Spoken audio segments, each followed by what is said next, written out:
We are going to start in Kennewick tonight.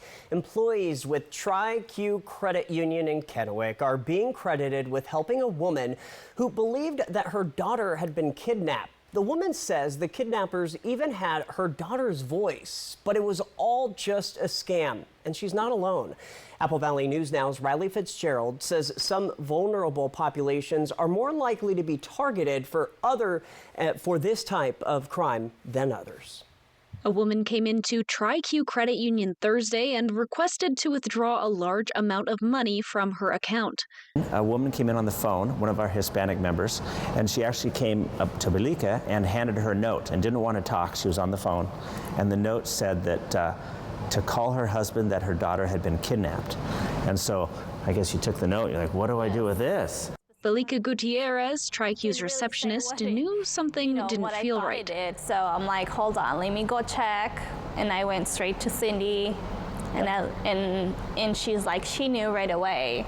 The reason she knew immediately is because this happened just days after a nearly identical scam at Giza Credit Union. And we're just hoping to get the word out to make sure fewer people are victimized in the future. It's kind of a new one. This is the second one in the Tri-Cities. Tri-Q Credit Union staff video chatted the daughter from another phone, proving she wasn't in harm's way. Staff explained to the distressed woman that her daughter hadn't been kidnapped, and this was becoming a more common scam, specifically targeting vulnerable populations. And that was a tearjerker of a reunion. Right over here, I think everybody in the lobby here was crying because that's really scary. We suspect as well that perhaps they're targeting perhaps some of the Hispanic community, perhaps. Tri-Q Credit Union President Doug Wadsworth says it may be due to a language barrier, not being familiar with financial scams, or not being comfortable with financial institutions or law enforcement.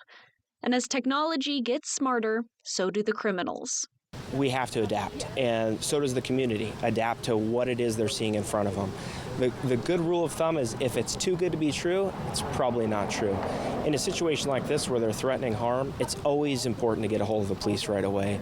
The woman had already sent $1,000 to the scammer, and they demanded more, which is how she ended up at Tri-Q. Like in this case, the fraudster actually had her take her receipts, shred them, and then soak them in water while they were on the phone to make sure that there was no record so she couldn't get the money back. When in doubt about any situation, officials say to contact your financial institution or law enforcement if necessary. Reporting in Kennewick, I'm Rylee Fitzgerald for Apple Valley News Now. Rylee, thank you for that report. The scammer was able to access the woman and her daughter's location because of a recent data breach to the location service app, Life 360. Nearly 500,000 users had their personal information stolen, including names, phone numbers, and home addresses earlier this year.